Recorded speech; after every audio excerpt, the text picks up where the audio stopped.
Alright, welcome neighbors to Miracle Farm 1927 Homestead, and today we're working on this old International truck.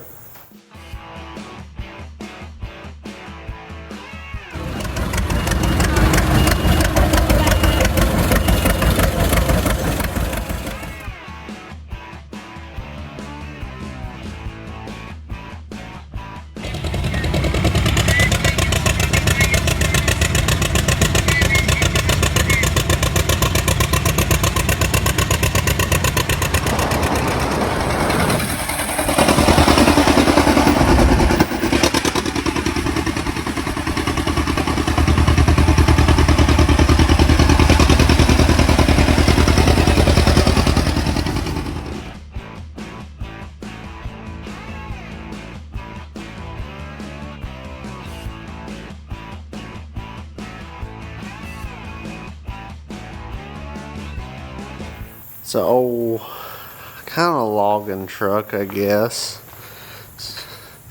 They'd put this really long bed. You can see she's probably about 10 foot from the rear axle. Dump bed. Somebody's put some old standards on it.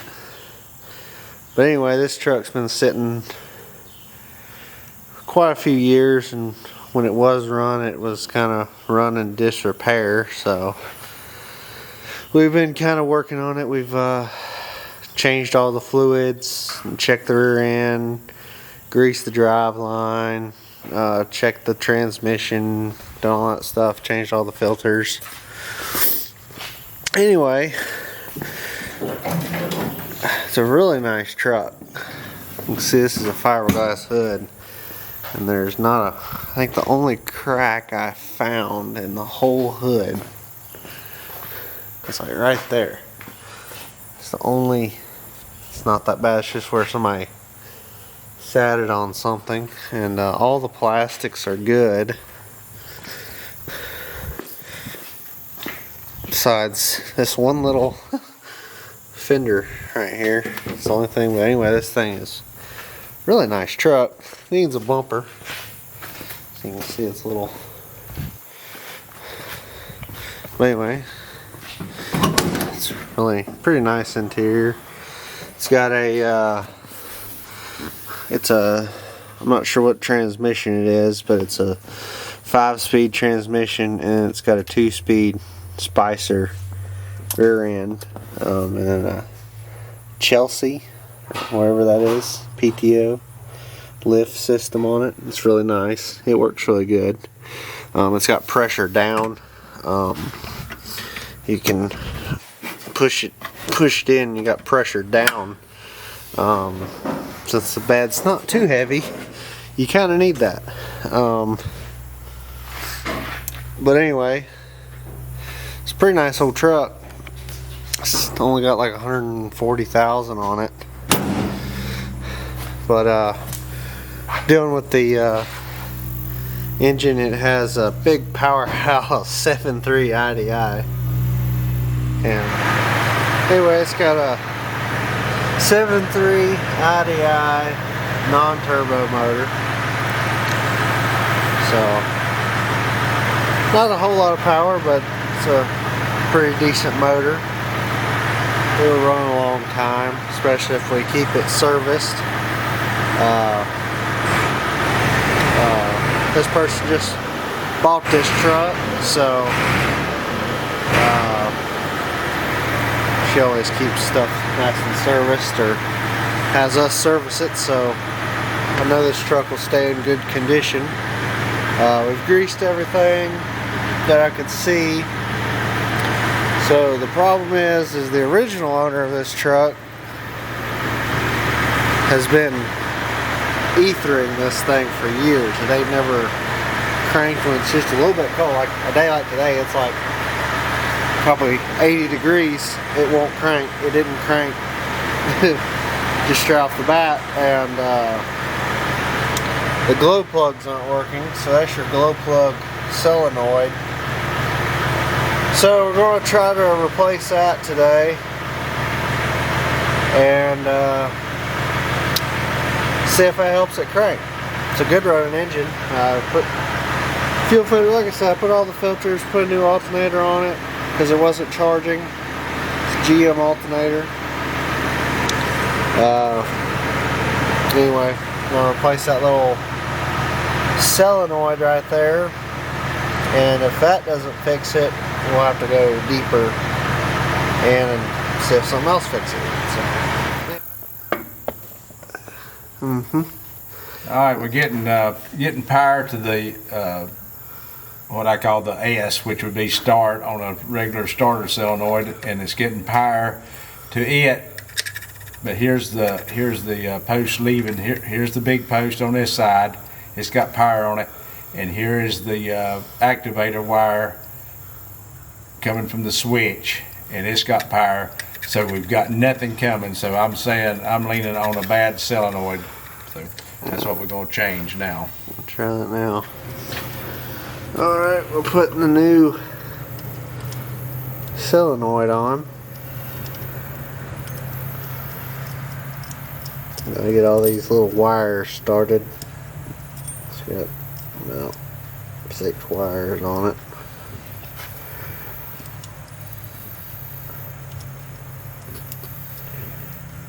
Hopefully we get them all back in the right place. We lost the nut, it's fine. We got spares. Washer. That was a washer. Yeah, you don't even need a washer.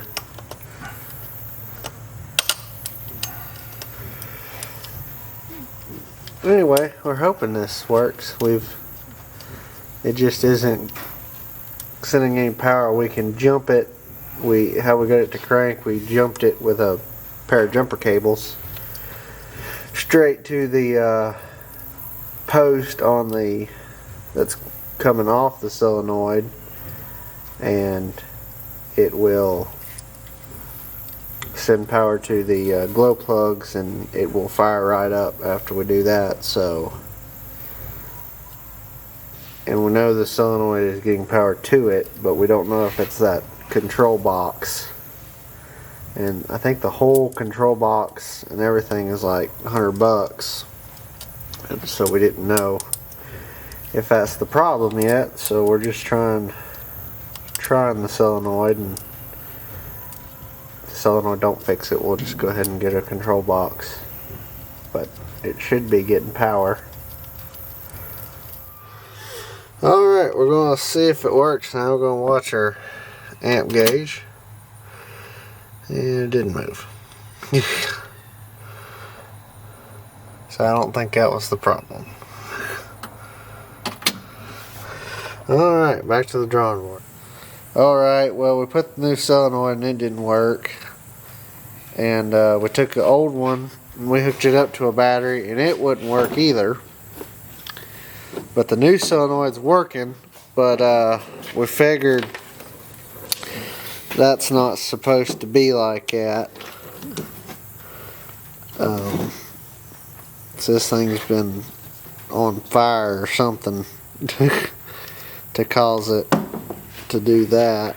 So we're not 100% sure where to look in this thing. So I guess we're going to have to go buy this controller piece, because that's not going to work. But anyway, you can see we can hook power to that, and we're not. Yeah, it's actually sending it. It's back feeding, and it shouldn't have no power on the other post till it energizes this post that would go to the glow plugs. So that one's definitely bad, which we thought it was. We thought it was bad, that's why we replaced it. But anyway, it's got something wrong with the controller now, because we got a skew of wires that we can hook up, and he can make it if you push the this wire is not supposed to be hot unless, because that's what this controls, is that wire. That wire is supposed to be hot, I'm pretty sure.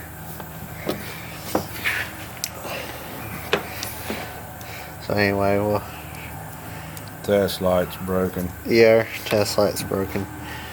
But anyway, oh, that's... Let me get this. Let me get the ground hooked up on the light. Yeah. Hooked the wrong wire to the ground. Anyway. So, that's not working. Ain't got no power to that. So now we can hook we're going to hook this hot to the start post on the solenoid. She clicks in, we're getting power to the glow plug. I can't see the light. So we're getting power now. After we jump the controller, so that means that we aren't getting any power through the controller. So we are getting it through the solenoid. The solenoid is clicking, where that one won't click at all. So we're getting no power from the controller. We're getting no power through the controller up to the start post on the solenoid. So I'm happy there's something wrong with the controller now. Yeah. So it had a bad, yeah. So it had a bad solenoid and a bad controller. So, all right. This is the next day.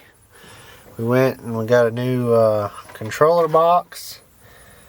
Everything, new solenoid, new controller box. Put that on because that's what we figured it was.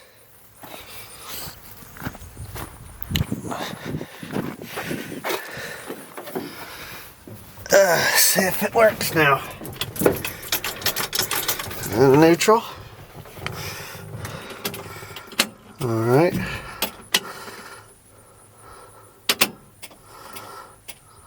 There she goes.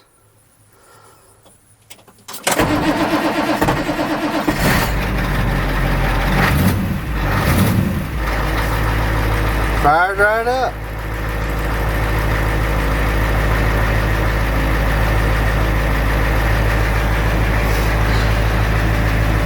It's charging good now.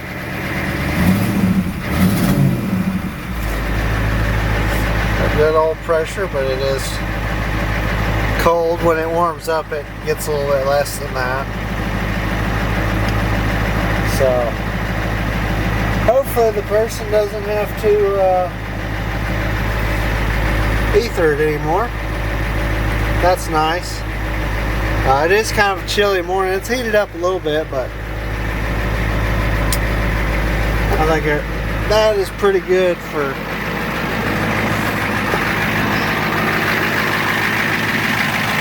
today. Our motor runs good. It's going to need some tires. See how long this stinking bed is. Like, look how far. Yeah. You can see how far. We put new taillights on it.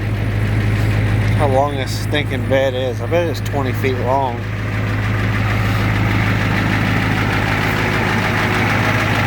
Exhaust needs a little work.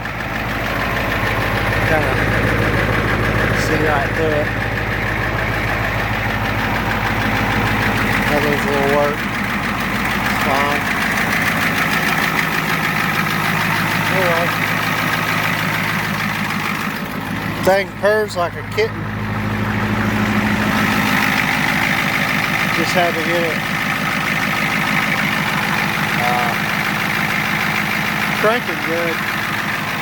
Thinking about mounting the ether button on it, and then we realized the glow plugs wasn't working, so works pretty good. It's got a manual, I think I said yesterday, it's got a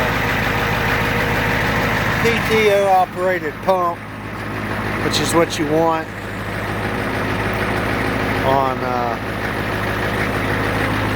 a dump truck. You don't really want an electric. Electric pumps are nice, but if you're going to have a big load of logs or something, it's nice to just have a PTO driven pump. It would be impossible to hook a trailer behind this thing though. There's the tires. There's the bed. It about, I might raise it up.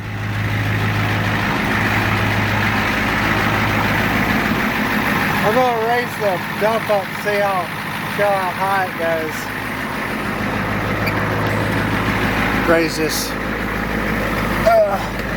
Raise this dump up. If you've never operated a dump before, push your clutch in, and then you pull your PTO out, so your PTO light comes on, and then you let your clutch slowly out to engage your push this button and pull out on it, and she starts going up. It's got a double ram dump on it.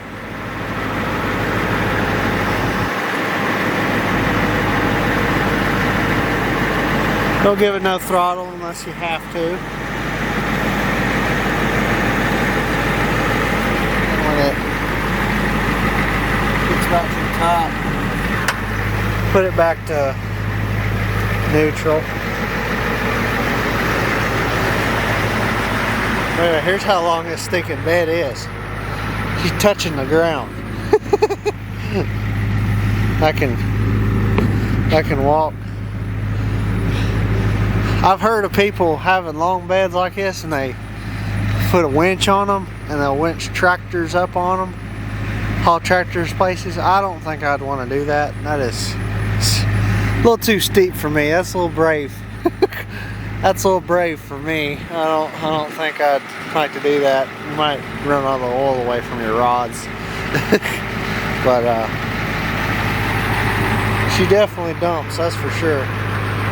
You can definitely haul something on that sucker. It's a little light. It's got some pretty thick. I mean, it's 4-inch channel, but it's pretty thick. You can see it. Hard to see, kind of down there. It's a little rusty. Somebody's left fertilizer on the bed. Got it on there. But anyway, it's pretty nice. It needs a wash. Pump sounds good. It's full of oil.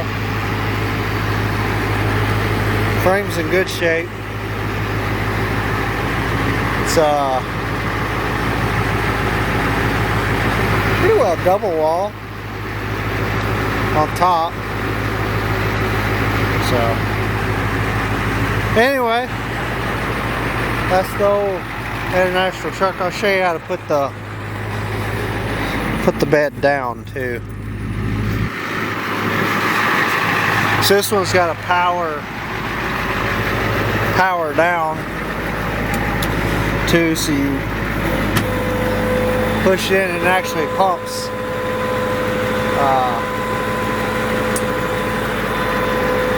down too, I'm pretty sure.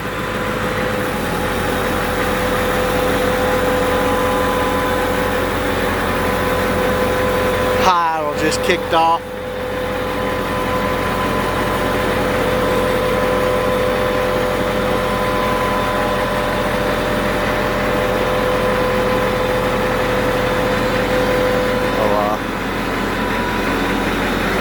Sit down and pull that back to neutral so you don't stress your pump out. And then push your clutch slowly in, push your PTO back in, and you're done. So anyway, if we don't do anything else, thank y'all for joining us on Miracle Farm 1927 Homestead, and we'll see y'all later.